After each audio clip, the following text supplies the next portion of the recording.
Go out and touch some grass, they said.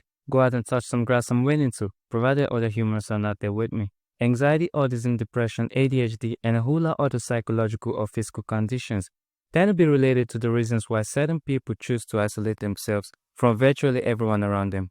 And generally, people who behave this way are referred to as introverts, as opposed to those who behave the complete opposite called extroverts. Now, the thing about introverts is that both those of us who choose to be one at will and those that have a genuine condition all have something in common, which is the estimated daily dose of energy, either for short. Let me explain how this works. When we wake up in the morning, like every day by the way, we already by default have an estimated amount of energy we wish to spend throughout the day. And that either is usually just about a spoonful.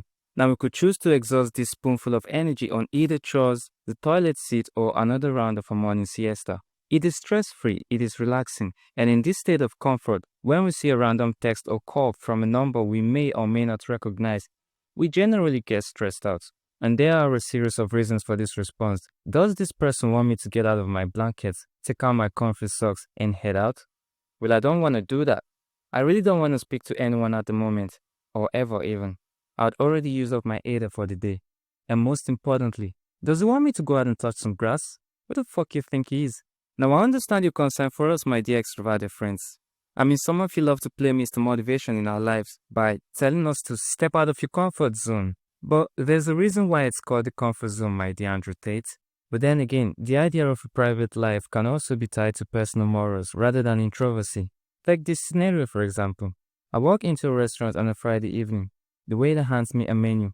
But then going through the menu, I realize it's filled with a lot of stuff that I personally don't eat, such as alcohol, or shellfish, or pork.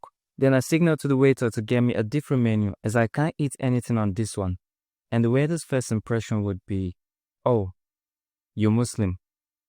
Which is not true. I'm Christian, I just don't eat these things because I don't like them.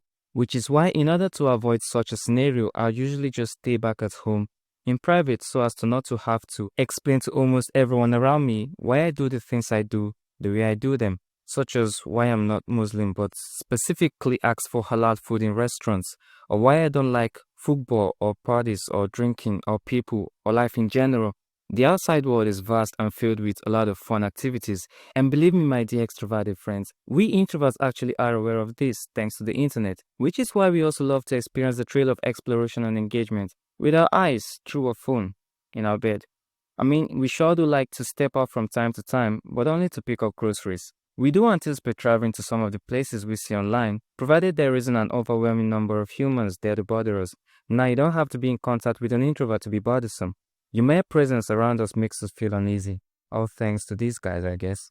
And we are very much aware of how boring we can be when out with friends. That's for those of us who even have friends in the first place. And because of this self-awareness, we tend to spare you the trouble by engaging in a constant self-isolation. And I believe that in a world where extrovert chooses to understand the struggles of an introvert, everyone would be happy. Aside from the introverts, of course.